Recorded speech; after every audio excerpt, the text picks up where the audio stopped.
Since everyone has a gender journey, Gender Journeys is a podcast for everyone. That being said, we occasionally touch on mature themes and use strong language, so listener discretion is advised.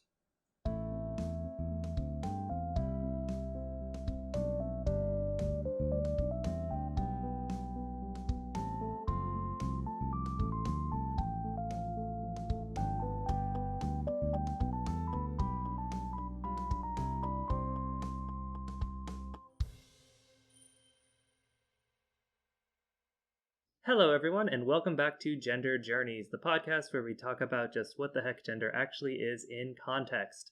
I am one of your hosts, Josie, and I am joined today by my other host, Elle. Hello. So, last episode, one of the things that I felt was kind of missing from our discussion when I was going back over and listening to it and editing it was that we really didn't touch on our personal pronouns. We didn't touch on how we prefer to be referred to, and we talked about our own gender identities quite in depth, but without any of that sort of relevant background information. So I thought for this episode we could sort of maybe talk about both give our pronouns and maybe talk about why pronouns are a little bit squishy. How do you feel about that? Sounds fantastic. Yeah? Uh-huh. All right. So I guess I'll start again because this is another one of the situations where my stuff's a little easier to parse out. I use she, her pronouns. I have since I came out a few years ago, and that doesn't waver. It's fantastic. So easy. So it's straightforward. So straightforward and so simple. Static. It is. Do you want to talk about your pronouns, love? Do you want to talk about your name? That's like a similar issue to pronouns, but at least is a little bit more complicated for you. That's true. I feel like we're not giving you enough credit for your transition also being challenging and valid by just being like, your pronouns are so easy. It was so easy when you just asked everybody to call you she, her, and everybody just did it automatically, right? Yeah. So easy. That's true. That is not exactly what happened. When I first came out, I was pretty adamant about the she, her distinction. I did not stand up for myself very often because she doesn't stand up for herself very often in general. We're working on it. It's hard. Anyway, one aspect in which I really didn't stand up for myself when I first came out was with my name. So, as you guys know, my name is Josie. I go by Josie in every aspect of my life at this point. But for a long time, I went by my dead name, which is extremely similar to Josie, and I still have some respect for it because I'm named after my father, and I love my father. And it's the same name as my dad as well. Just add some throw in some extra confusion. And so, for a long time, when I first came out, I was going both by the name Josie, which was a name that I had loved since I was a child and basically picked when I was like 6 and watched Josie and the Pussycats and really loved just the name Josie. I've always thought it was so lovely. And so that would be, I would tell people when I was like, yeah, so I am transitioning. I would like you to please start calling me by she, her pronouns. And if you could also call me by Josie. But if that's too difficult, you can just call me Joe without an E, Joe, like J-O, and then it'll be fine. And that's what I had been going by pre-transition before I came out, was some version of the name Joe. And that really didn't actually feel all that nice to me, but I felt like I was burdening people by expecting them to switch so drastically to a fully new name that they weren't used to. Which we talked about at the time, the fact that Josie, you can actually self-correct in a sentence. If they accidentally called you Joe and we're switching to Josie, it's adding a syllable. You can do that. You can be like, oh, Josie. Like, you can add the Z to it in real time, and we saw people do that. Yeah. And so, Elle was actually the first person. Not that it's ever a burden to call somebody their real name, but this is a particularly light burden.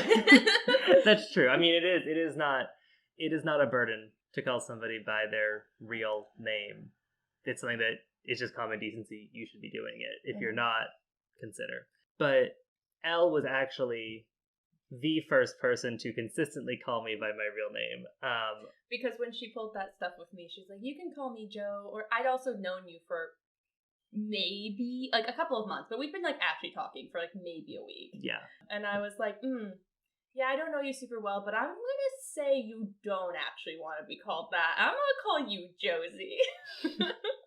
And it was so lovely. And then a couple weeks later, I was talking to my therapist about the same issue, and my therapist was like, you're allowed to have a preference between these two names. Which name do you like better? And I was like, well, I like Josie better. To my therapist was like, well, then I will start calling you Josie too. And then my therapist started calling me Josie.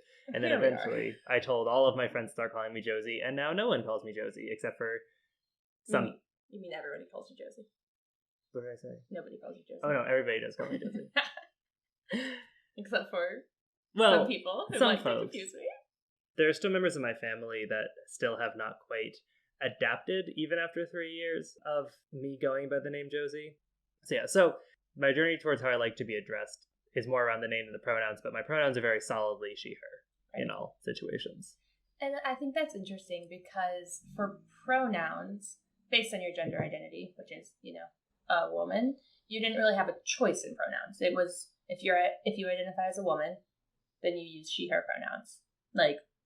People can do other things, but that is a societal rule, not even a societal norm. That is pretty much a societal law. Mm-hmm. And it's interesting that you had more difficulty around your name because you did have choices there. You ended up sticking relatively close to your dead name, but you could have chosen any name, right? Yeah. And so that freedom and those extra options, I think, are what made it more difficult to some extent. So it's harder to stand up for things that you feel like you could do something easier for other people, which is how pronouns are for me. So I've flirted with going by Elle instead of Eleanor, but that's never really felt all that important. Catch me in 2 years feeling like it is, but it doesn't feel important yet. Right. But for my pronoun journey, I've gone by she, her my whole life, being AFAB. And for a long time, I thought that was still fine because it's still, my identity still encompasses womanhood, being fluid. I do identify as woman sometimes. And similar to you with your difficulty standing up for Josie, it feels like putting a burden on other people that I don't necessarily need because there's another option. They can still call me she, her. That doesn't necessarily hurt me. And it would be, I think, absurd to expect people to switch their pronouns daily for me. I might live in a world where I'd ask you to do that, maybe. But I do. You have to switch in certain contexts for me, and I do ask you to do that. But it's not like I wake up every day and I'm like, here are my pronouns for the day. And I think that would be a beautiful world. But that, in my eyes, does feel like a burden because we don't live in a world where people are practiced at switching pronouns back and forth. Yeah. You're probably more practiced than anybody. And I still that we know at least. I still mess it up because I was on the phone with my family the other day and I kept using they them for you, and then sometimes I would just let it fly and be like, if I don't correct it, they won't notice. True. But then I would switch it sometimes, and I don't know, my siblings are relatively woke, so they they wouldn't even. Okay, wait. Let me tell the chronological story of my pronouns, and then we can get into all these discussions because I feel like it's just gonna be confusing. I haven't explained why you switch back and forth with pronouns for me. That's true. Yeah. So I always went by she, her, and then I discovered is a good word, that I was gender fluid in early spring of 2019. So going on a year and a half ago. At that point, I really didn't have any interest in changing my pronouns. I was still exploring it, again, because woman is part of my identity. It didn't feel urgent. It didn't feel like the stories I've heard of most trans people when they finally discover or identify where their dysphoria comes from, that it is them being trans. It's an immediate, now I'm going to go by these pronouns. This is beautiful. Not always the whole experience is beautiful, but it's pretty sure. That was never my experience. I was this is great that I've identified it, but it wasn't a pronoun switch was going to change anything. I didn't really feel like discovering my gender fluid identity changed anything in my day-to-day life because it didn't cause me any distress before. Started causing me some distress more recently, rude. But it didn't cause me any distress before. I genuinely feel like I could have gone through life happily being a cis woman and just not really digging deeper into days that I felt less connected to my body and days that I felt less connected to how society views me. So it wasn't a big change at first. I didn't think about pronouns. I didn't think about names. I was just this is cool. I bought a binder. That was fun. Or you bought a binder for me. I bought you a binder. Okay. So it wasn't until... When did you start calling me they, them? It was When did we go to the Dakotas? Because I think that was when it started. Yeah, that was last September. That was last Labor Day. Yeah, so it was Labor Day weekend was when we had the first discussion. I think what happened was I came out rather dramatically to my entire workplace of about 150 people. But it's a very close-knit group of people, and we were doing this like feelings sharing activity as part of a 3-day feelings sharing retreat. And I was compelled in that moment to tell them about the fact that I was gender fluid. And I think what spurred me to think about pronouns was then I told people that I was not cis. And of course, surrounded by woke people as I was, everybody was like, oh my God, what pronoun should we call you? And I was like, oh yeah, that's a great question. Well, I'm so happy you asked me that. Let me get back to you. Let me get back to you. And the policy that I went under at that time, and like to some extent do still stand by, was that I'm happy with any pronouns. And I've seen that more and more as I've like dug into the gender fluid community, which of course, because my colleagues are woke, but not necessarily out here specifically to support me in my gender identity, meant that everybody kept calling me she, her.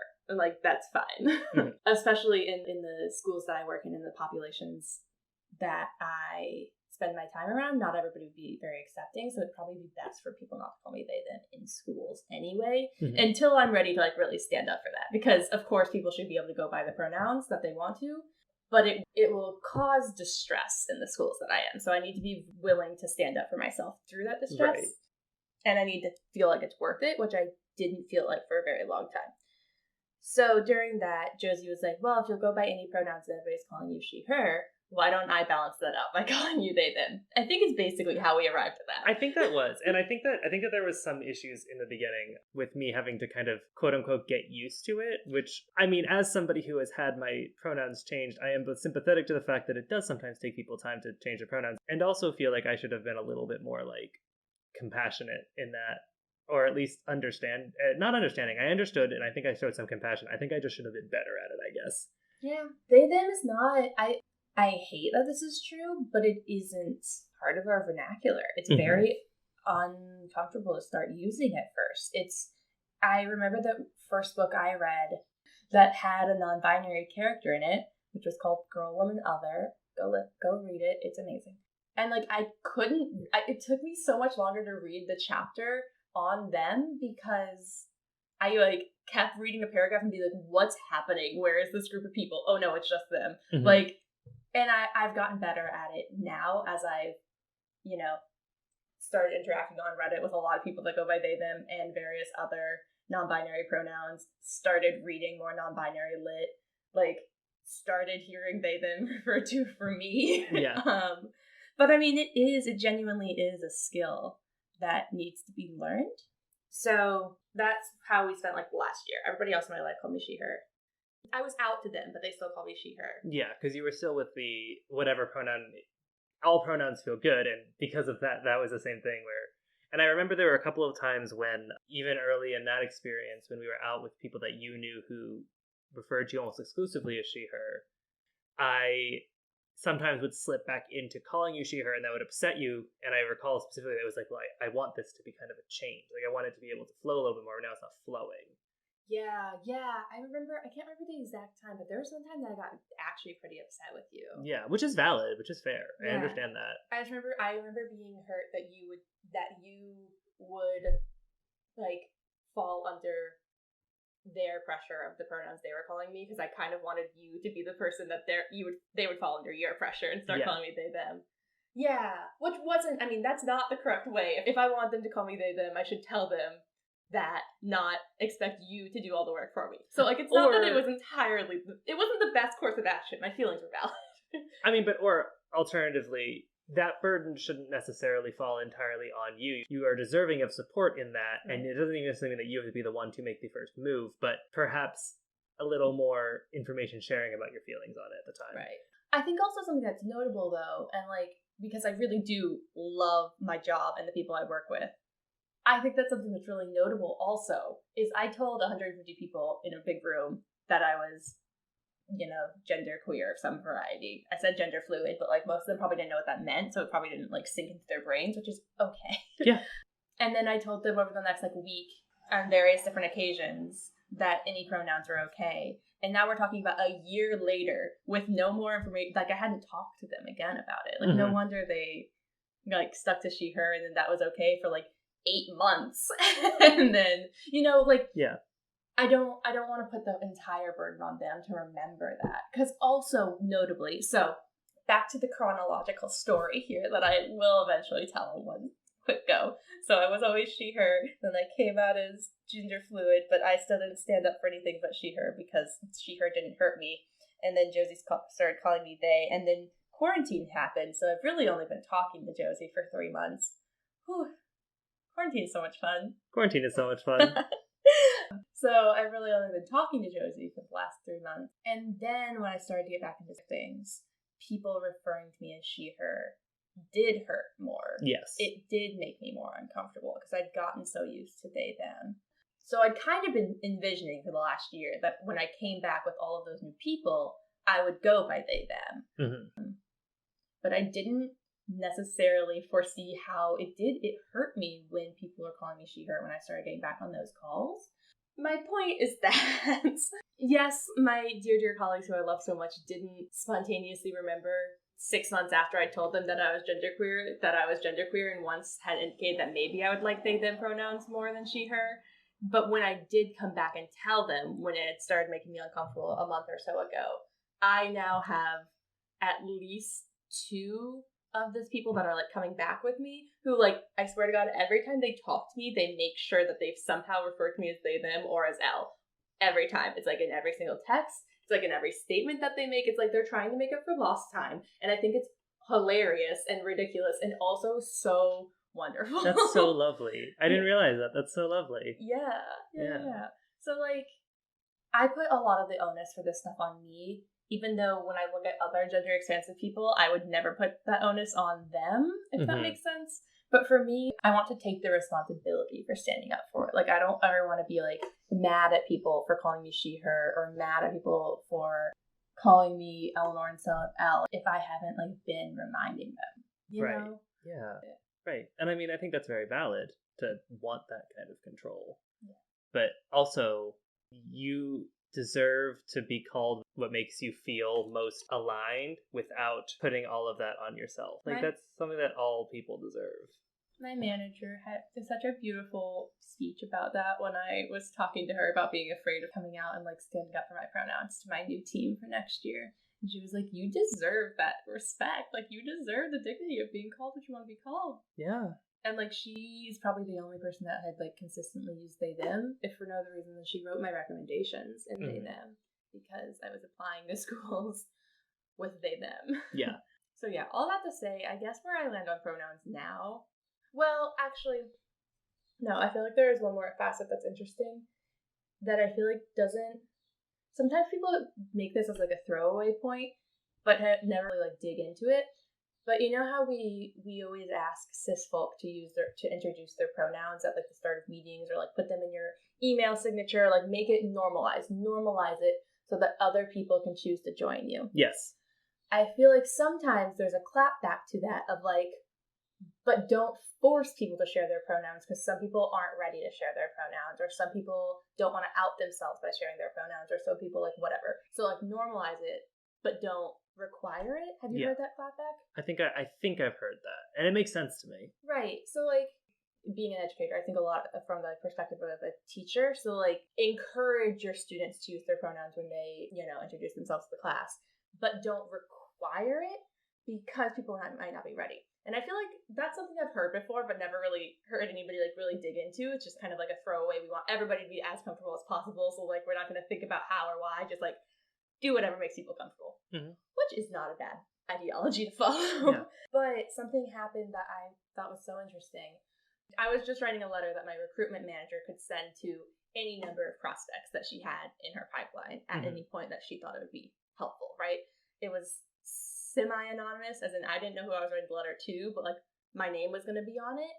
And towards the end of that, especially because my recruitment manager knew that I am gender expansive, or whatever term you'd like to use, she invited me to, like, put my pronouns on it because she thought that would be, a little bit token, like, we have genderqueer people here, you're welcome here too, which is chill. That's the worst I mean, things in this world. It's both a little bit tokeny and also kind of like, but also we're not gonna fire you if you come out. Right. So, and she's wonderful, and she is cis, but she has her pronouns in her thing, and she even has a "what's this" like hyperlink next to her pronouns that explains to you why it's important. that's and awesome. she uses folx with an X. She's really cool. She's amazing. That's lovely. Yeah, no, she's great. So I think she was encouraging me to put my pronouns on it just because, like, it could be important to me. Maybe I just forgot. It could be important for prospects to see. So true. But that was in like late March, maybe in April. And it was like right in the middle of me really not knowing what I was doing with my pronouns and not being comfortable and not like I hadn't decided if I wanted to go by she, her, or they, them the following year. And this was going to be sent to people who are going to be serving with me the following year. It was going to be sent to my like new batch of people who I'm so excited to have like a fresh start with. And I was like, yo, like I don't actually feel super comfortable putting my pronouns on that because I don't know what my pronouns are. Like I don't feel confident declaring my pronouns for a person that I'm going to meet in 6 months. Like I don't know where my pronouns are going to be in 6 months, especially with like the non-static nature of my gender identity. And it was the first time that I was like, oh, that's why we don't want to require them. Like sometimes it can be really uncomfortable for that. Yeah. And I just thought that was a really cool experience. And that's a really powerful space, I think, where both folks who are cis and folks who are confidently binary, like me, and static, who can use that space where, like, I mean, I personally have no qualms sharing my pronouns in any. I love those kind of spaces because I feel very, secure and safe in those. And so as binary or cis people, kind of way that we can help this to normalize it is by we always make that space. We always do ask for pronouns. We always give our pronouns. Put it in your email signatures. Oh my God, if you're listening to this and your pronouns are not in your email signature, go put them there. It doesn't, you have to do it one time. It takes 5 minutes. And it literally, I remember when I worked in sales, when I would get emails from teachers who had their pronouns in their signatures, I was like, what money can I give you? Because like, I'm here for you. Yeah. And like, I mean, put them in your Twitter bios, put them in your various different social media handles, like, put your pronouns places if you're confident and comfortable with them, because then it normalizes this idea that pronouns are something that you should ask after, not that they're not something that you should assume. But don't send any amount of hate towards people who don't use them because you don't know what the reason for that is. I mean, you can never actually tell if somebody is or is not cis, so don't go attacking folk in general. As in general. But just like the social responsibility there for us is that we can make that space comfier. Right. We can just normalize it. And I think that can be very powerful. Another thing that I heard that I love dearly was somebody from headquarters started a call she was declaring her pronouns, but the exact language she used was, today I use she, her pronouns. And like, I don't know, it just hit me real strong. Yeah. Again, this was right in the middle of my like the meat of my angst about this, because now I've landed pretty heavily on they them. Like I think I'm gonna expect people to call me they them. I don't know how I'm gonna do with my school team, because if I want to go by she her in the school, and again switching back and forth is challenging, but not impossible. I'm not sure I'm really willing to ask a team of freaking 18-year-old high school graduates to do it. It's just they have a lot of things on their mind. I was so overwhelmed when I started. That's very true. But like maybe with my manager, maybe with, Yeah, so that phrasing landed right in the middle of my angst. And it was just so beautiful to hear. Yeah, I remember you texted me. I know, I could not contain my excitement about it. I texted so many people. I was like, have you ever heard this phrase? It's beautiful. And most people who don't think about their pronouns or whose pronouns are static are just like, no, she just declared her pronouns. I'm like, she specifically declared today's pronouns, and that's different. And like, I can understand why people who like that's not like a dimension of fluidity that they're used to considering. Yeah. Like, it wouldn't matter. This woman very well may have just said that because like that's what came out of her mouth by accident. Like, today we're going to talk about, today I use these pronouns. Like, maybe that was just, it slipped out and she didn't intend it to be like a particular phrase. I have no idea. I don't know this woman. But it was powerful. Yeah, and that is another way to like make space for that. Just like allowing, I don't know, it's very important to normalize the idea that you have to ask after pronouns, that you cannot assume them. At the same time, that should in no way be rigid. That should not be a requirement, and there should be more than one way to express that. And I feel like there is an inherent tension between requiring that pronouns be asked after and saying that it's okay to not want to state your pronouns, because those kind of are at odds. But I think that there is a difference between requiring people to put their pronouns in writing or declare their pronouns at the beginning of a class and like, this is what people are going to call you for the rest of the class, the same way that you'd give like your name and major in the beginning of a college class, you know? As opposed to if you ask for pronouns during a space like that and some people don't offer them, going up to that person individually and being like, hey, like, it's cool if you don't want to declare your pronouns, but I do need pronouns to refer to you by, so like, what would you like to be referred to as? It can be fluid. You are not declaring them, you are just giving me something to call you in the time being while you sort that out or while you become more comfortable. And I think that an interesting point inside of that space is like when we're talking about a letter that will be sent as your first impression to a prospective person. Yeah, that's a big one. That's a big one. That's kind of cementing pronouns. But like your email signature, your social media bios, you can always change your email signature. You can always change your social media bios. You can change your email signature based on who you're emailing. Let me tell you, I do that. Yeah. Because I have an email signature that says she, her for work, and I'm applying to graduate programs under they, them. So I change it when I email my graduate programs. Yeah. And like that is a powerful thing that you can do in those non-permanent mediums. And similarly, spoken word, not very permanent. And I think that if you ask for declarations and somebody doesn't declare and you go talk to them, you now, something else has been shared there. Some level of discomfort or some level of openness to change. You have identified yourself as having some sort of holdback for having pronouns. And I think that's something that's also very powerful, and I should just throw out there, you cannot use pronouns for somebody.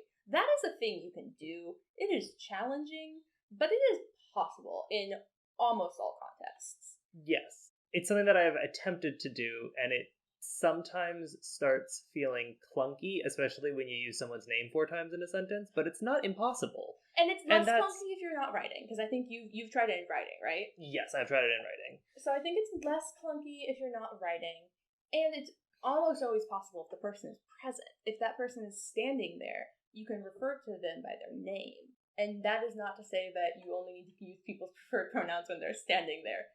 However, if this person is currently undergoing like distress about their pronouns, it might be helpful for them not to hear pronouns that are referring to them ever. And that can be really fun. Yeah. I know, and I wish you all the best, the adoptive dad figure who is really struggling to pick up they, them pronouns, and actually is somebody that would have to switch between school and home, is like, that's hard. I'm a cis man. I can't do that. I'm just not going to use it. I'm not going to use pronouns for you. And then consistently does that. Yeah, it just calls the main character by their first name, I think, at all times in school. Yeah. If you haven't read I Wish You All the Best, Another great book. Is by Mason... I don't know authors. Mason Deaver. I'm marrying one, but I don't know them. I believe it's Mason Deaver. If you Google I Wish You All the Best, it'll come up. But yeah, so it's very important to recognize that pronouns are very important to a lot of people, and they can really affect the way people... Can you tell she's a writer? Why? What was I doing that was writerly? You said it's very important to recognize that pronouns are very important. Okay, look. Sorry, I'm trying to put a bow on this. Would you like to make the bow? Would you like to tie the knot? No.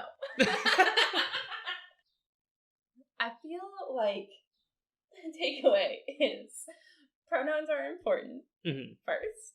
Second, pronouns can change. Yes. And third, pronouns can also just be in flux. I think about my friend who eventually came out as a trans woman. It took the better part of 10 months, though, and for the better part of those 10 months, she was incredibly distressed by pronouns because she didn't know which box she fell into. Yeah. And that gave her a lot of angst, you know? Yeah. And so her pronouns are no longer fluid. Her pronouns were really probably never fluid. but they were in flux for a period of time. So that's another option too. Yeah. Sometimes pronouns can just be distressing to people. Yeah. And that's okay. And that is okay. Yeah. All right then. Well, thanks everyone for listening to another episode of Gender Journeys, the podcast where we talk about just what the heck gender actually is in context. Once again, I am one of your hosts, Josie, and your other host is my lovely partner, Elle. And until next time, just keep thinking.